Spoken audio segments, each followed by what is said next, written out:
maybe October, middle of October. Okay. Back in the middle of November of 94, my old machine blew sky high, wore it out. It was slinging oil, slinging gas, scrap iron come out of it. And I got I fixed a fit. I called Brooks Welding Supply in Chattanooga. Hired Brooks, Bill Brooks. Mr. Brooks was dead. One of the owner. They was the owner. And they talked to them and they said, well, Billy said, right now we don't have no used machine, new machine, wore out machine sitting on the yard, on the sales floor. I said, Billy Brooks, you got to have a Lincoln pipeliner. I'm not going to sell it for nothing else. I know what I want. So they said, well, let me make a few phone calls and I'll get back with you in a few days. So Hired Brooks, one of the owners, called me. He said, Billy, we in luck. He said, I called the Lincoln people and told them this story. Told them about you was stubborn, knew what you wanted, wouldn't back down. So they gonna bill you one. So I said, good deal. So that was like in the middle of November. So it was getting on up Christmas time. So I said, yeah, go ahead and get that in the making. We put an old diesel engine, welding machine on it, Wright Brothers, to use while my new one was getting into Chattanooga. So Josh was about probably 5 or 6 years old then. I came home and told my wife, I said, I got a welding machine ordered, and it was close to Christmas time. Josh started crying. Josh said, Paul, he said, Nan say won't be no Santa Claus this year on account of having to buy a welding machine. And I said, Josh, I said, there'll always be a Santa Claus. So he wiped them tears, was happy when I told him that. So Lincoln wrote me a letter. I still got the letter in no junk box there at the house, telling me they appreciate people like me, knowing what I wanted, not backing down, and they this and that, and then they going to finance it for me. No, not a penny down. So I said, no, I'm going to pay $1,000 down and make payments on it. And Lincoln said that's good enough. So what we do, so I wore my other one was completely wore plumb out. So then I started wearing this one out in about January of 95. I wore it plumb out. It went as far as it could go. We was working at Dunlap, and we took off like I did. Rest of them worked like a Sunday, first Sunday and Monday of every month. They'd have us around the courthouse in Scottsboro, Alabama. And I don't know how old you would have been. You would have been 5-year-old. We walk up, and there that anvil was on the ground in the man's pickup truck. And I saw it, and I said, how much that anvil? He said, $50. And I reached in my pocket, give me $50, and he threw it back up on the truck to make sure nobody would fall over.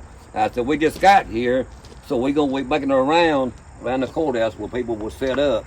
And that's where that came from. So every how that is. This device is worth a lot of money. Welding is the number one. Okay. Why is it worth a lot of money for? Sell in, tell me what letter is missing. It ain't been ground off, it's original.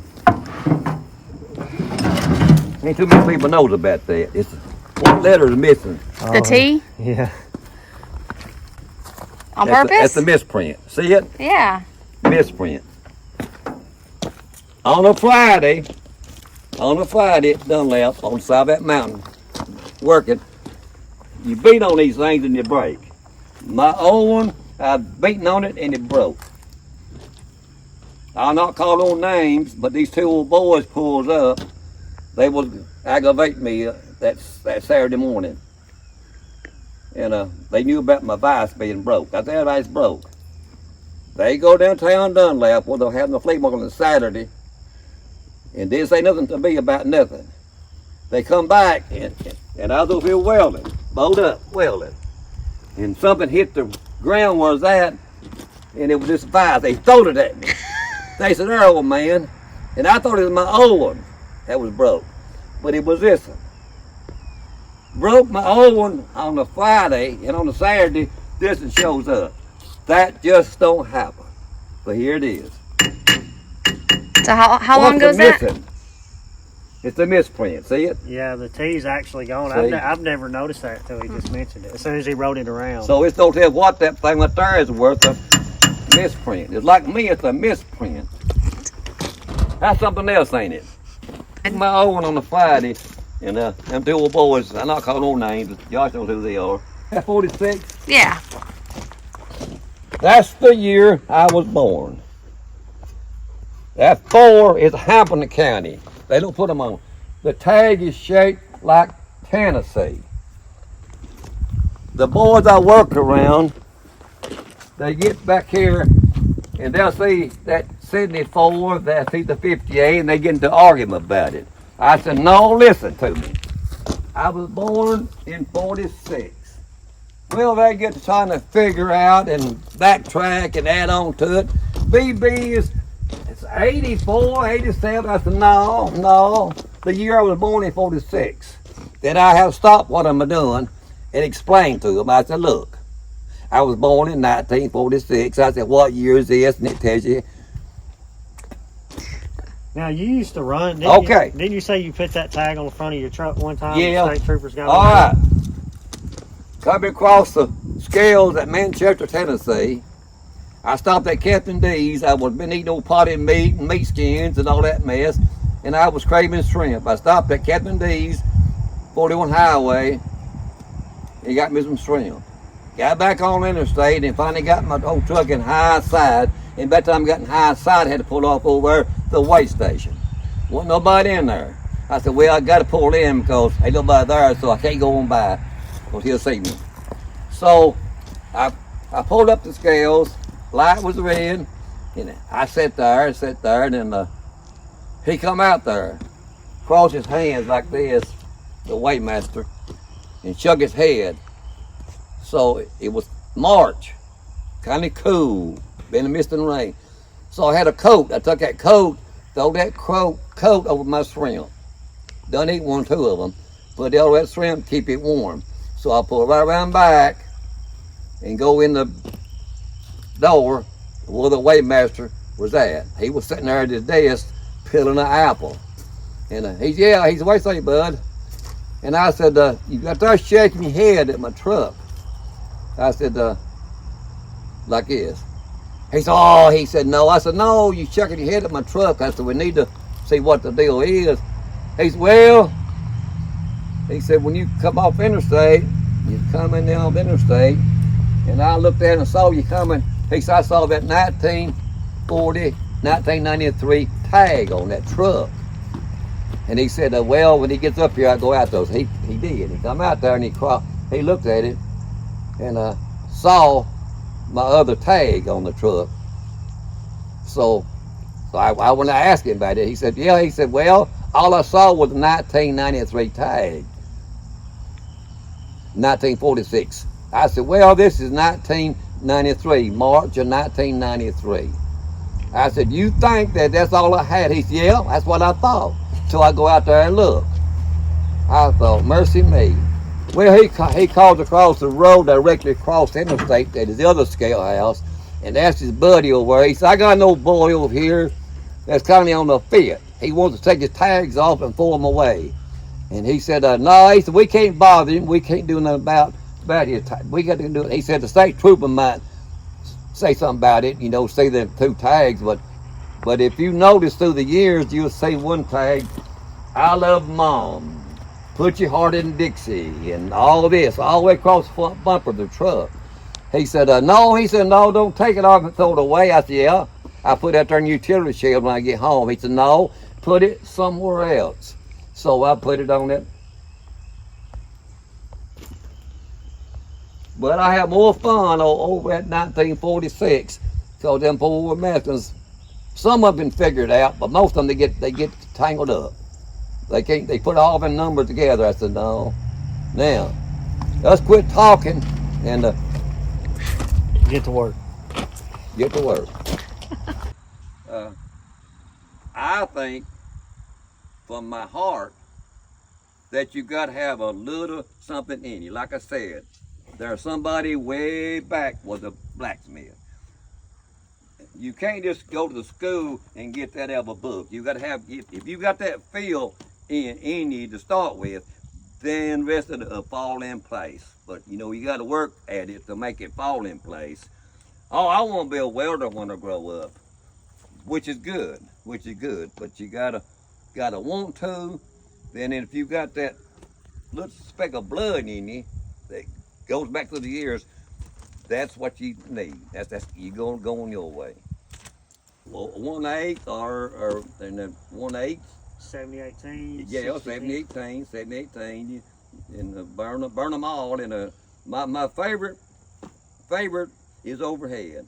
You take that, get that timing right on either side of the rod, and you get that timing right. And this, you can't be lazy. You gotta go up, and that slag will roll back behind you.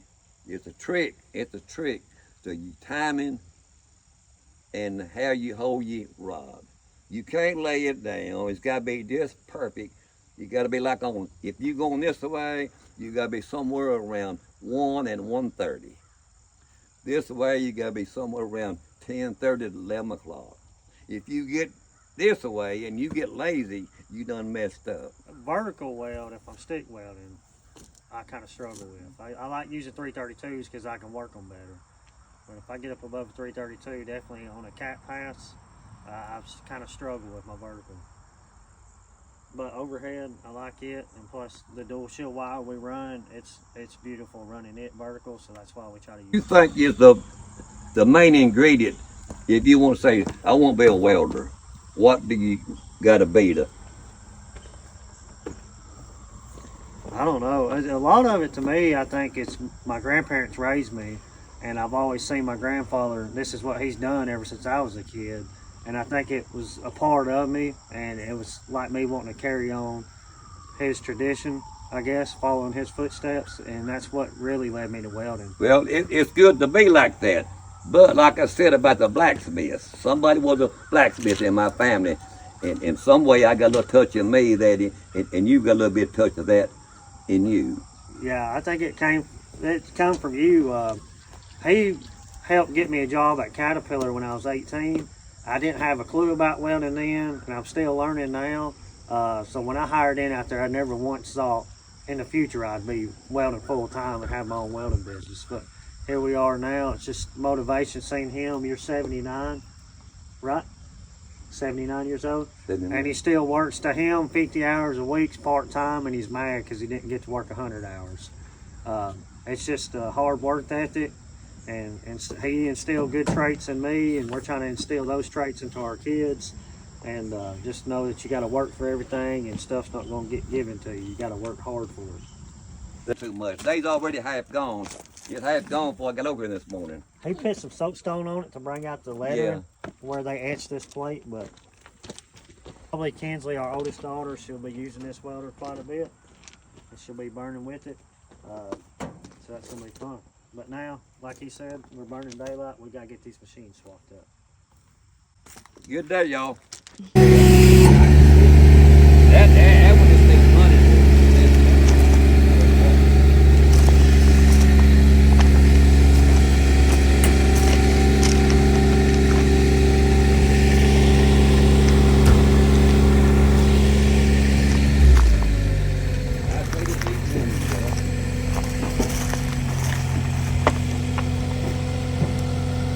Yeah, I still come over the car.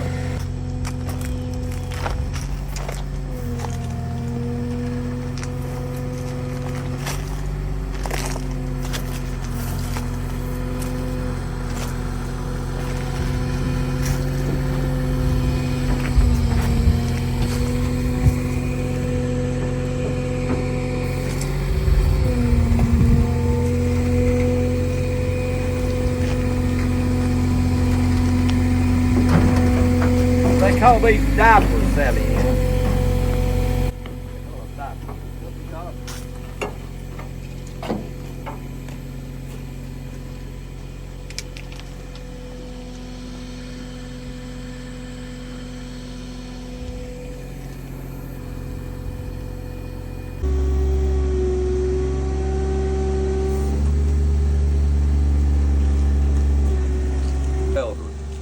I want to beat this, I want to beat that.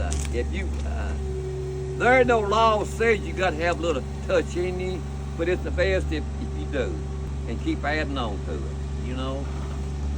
It's hard work. Look at my little flag I got in there.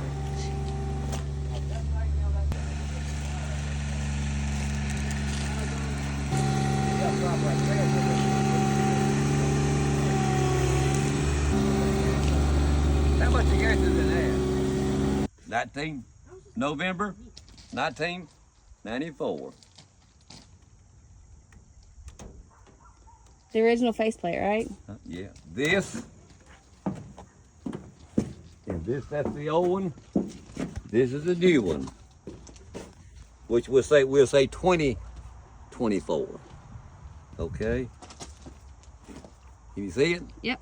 Okay. Now I see he's got some money hid in here somewhere. You want to see what's in here? Let's do it. What's going on here? Here it is. Here, Josh, you open it up where you can. I can't read. All right, let's see what we got here. Billy Brooks, 1994 Lincoln SA 200.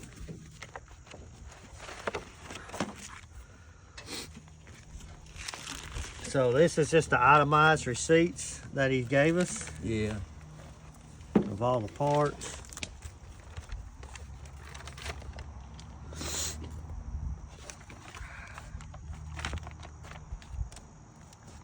Bunch of stickers and magnets. Yeah, give me them stickers.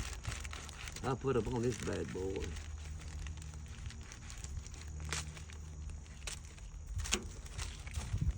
Yeah. You want one of these? Well, you don't got no Lincoln though. I ain't got no Lincoln no you more. don't. You just repoed it. Oh. So here y'all go. Y'all been following this whole build. This is his follow name on social media. Holler at Steve if you need Lincoln work done. He's the man to go to. This is right here. It's just like an itemized receipt folder. That way we got all the parts and stuff that he fit in the machine and kind of know what he did to it. And then he put the old factory face plates on the door there for my paw. One cool thing is this new faceplate here. It's the original serial number and everything that's on the factory plates. So that's that. We're gonna get this thing welded down to the bed, get the cables hooked up, and get my grandpa back to work. Need to be working today. Here you are taking off. Yeah, you're just Christmas time. Okay, Sally Ann, shut her down.